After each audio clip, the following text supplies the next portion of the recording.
Cette année-là, Michel Siffre, passionné de géologie et de spéléologie, monta une expérience nouvelle sur les conditions d'existence prolongée en milieu souterrain. Le but, comparer le temps objectif des horloges à celui biologique ressenti.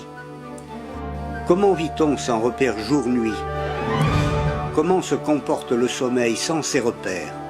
Les journées sont-elles plus courtes ou plus longues?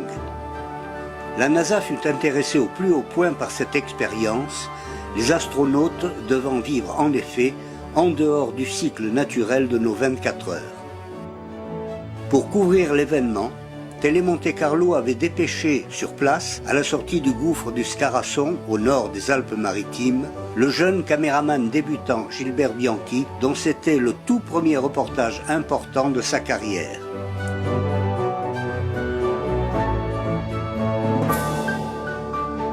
Les images en étaient destinées à une émission de Jean-Pierre Cuny de la fameuse série « Vous êtes formidable ». Le commentaire original, prononcé en direct sur l'antenne, est à jamais perdu. Quant aux images, elles ont été miraculeusement retrouvées un demi-siècle après leur prise de vue et pieusement restaurées par celui qui les avait tournées.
Du 16 juillet au 17 septembre, l'expérience dura 2 mois pendant lesquels Michel Siffre, totalement coupé du monde, tenait un journal sans aucun repère temporel.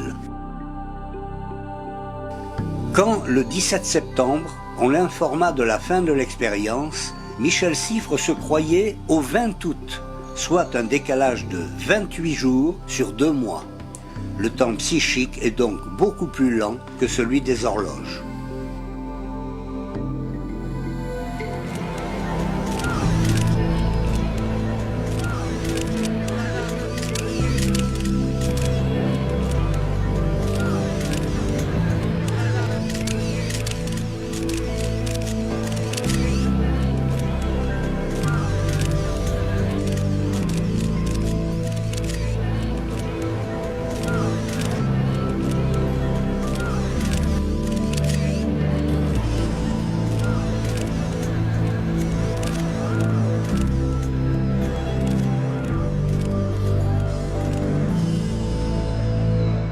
Les docteurs Antonetti de Breil et Paoli de Tende furent les premiers à pouvoir ausculter le spéléologue à la sortie du gouffre.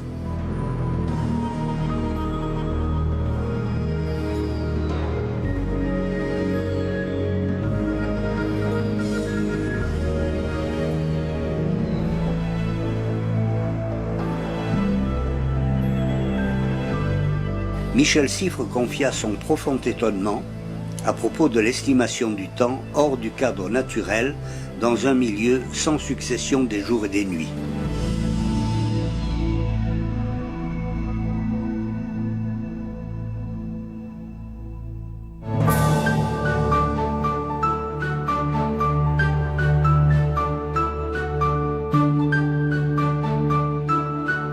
Perdre sa vie à la gagner est le lot de la majorité des hommes. Michel Siffre a eu la chance de pouvoir vivre sa vocation. Avoir vocation, c'est se sentir capable de vivre pour l'assumer, au lieu de se sentir condamné à exercer un métier pour vivre. Une vocation exercée, c'est une liberté vécue.